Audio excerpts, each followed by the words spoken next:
I just remember being in this place.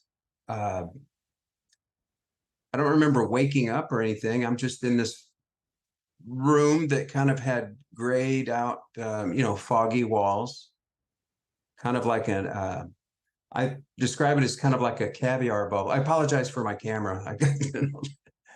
uh, it's like a caviar bubble. You could see through the walls. I could see into other people's bubbles or spaces. And there was a man next to me who was on his bathroom floor, but he was on all fours. He was naked. He was groaning in a lot of pain.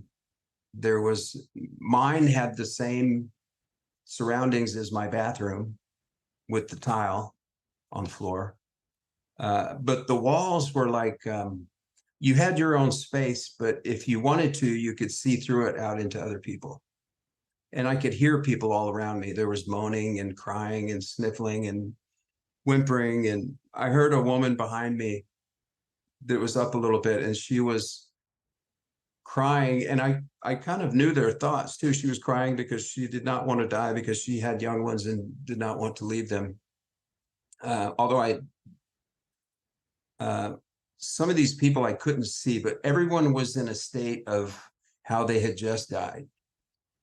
And I was in my place where I did not know that I was dead yet.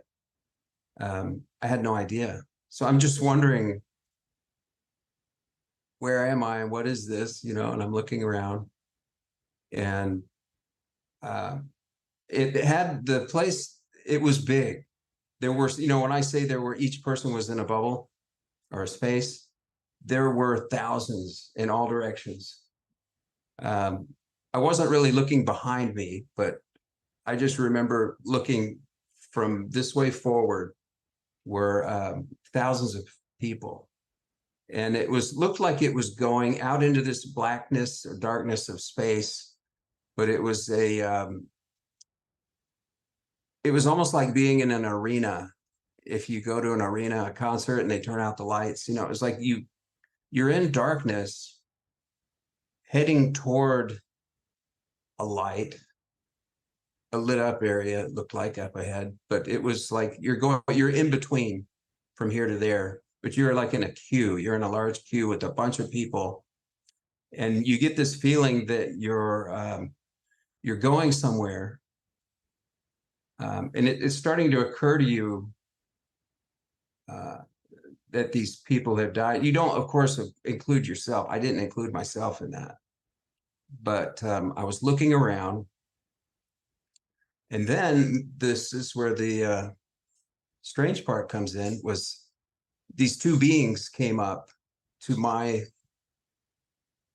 room, to my cell area, my egg, and they were looking over the wall at me like this. And there were two of them. Now, these figures, I could only see them from about the bust. And because of the barrier in front of them, which was my space, but there were two of them, and they were both looking down at me. And one of them said to the other one, and it was telepathic. He said to the other one, "What is he doing here? He doesn't belong here. Send him back to the shower." And so I remember I rose up, and I literally did 180, turned around, faced the other way, and I went back through a light tunnel. This tunnel with all of the splendid colors of everything and energy. A lot of times you see depictions of that in these consciousness drawings, with the beings made up with the chakras and all the different colors and the vibrations of each. It was a tunnel of that. And I remember going into that, and then that scene ends there. Now, the beings, what they looked like, they were not human. At least I've never seen humans that look like that. I haven't been to all countries, but they looked very humanish, but they looked more like what I would hear in a description of what people describe as tall whites. They were hairless, they were bald, but they had very bony protrusions on the face, cheekbones. They were very thin. Their necks were a little bit longer than ours and narrower. Um,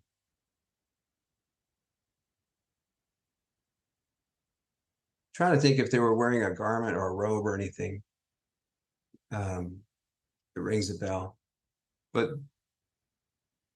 the one on my left told the one on the right, on his right, what is he doing here? Get rid of him, send him back to the shower. And so I remember being relieved because I didn't know where I was at, but I knew what the shower was. So I had just figured out that I was in the shower and now I'm here. But right about then is when they told me to leave, and I turned around and went out. So that's the first scene. Yes, I felt like it was this what we call the soul trap. Hmm.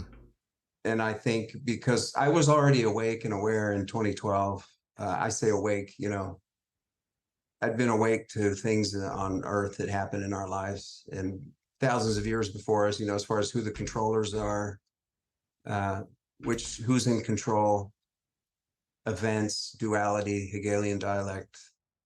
I'm not a believer in mainstream news, let's say. I think most of your watchers would fit in the category, certainly not all of them. Probably. But so probably.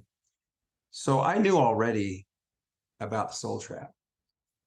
I looked at where I was as the soul trap, and my best inkling of where I was at was in a queue going back to reincarnate. And it was a mechanical process, like you said, and it was it's something where they take spirits and you go somewhere, and somehow I guess you're processed to where you have to, if you were to reincarnate as someone else, it would make sense that you would have to give up your body, lose the shape and form of your body.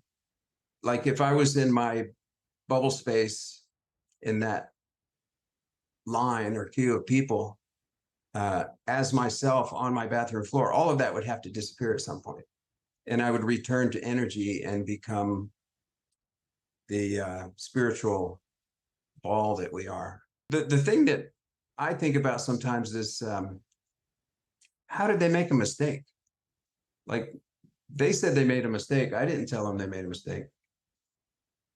So what happened? Like, was it because I lived a certain way as a believing, accepting follower of an organized religion, and then now I'm not because I've realized more things that are perhaps more realistic and true? Is it because I had a preconceived notion, or was it because they knew I was going to be able to revive myself or come back, resuscitate? Was it? I don't know. But it's funny kind of because how would I get all the way up there to where I'm in the queue to go back for reincarnation? the two beings that are running this line, this assembly line, come and check on me and they go, he doesn't belong here. Send him back. And I was like, great. So, and I don't remember anything at this point. When I come up, all I remember now is I just woke up, I passed out and I drowned and I'm spitting out water. And where am I? How did this happen? How did I wake up? So that's what happened.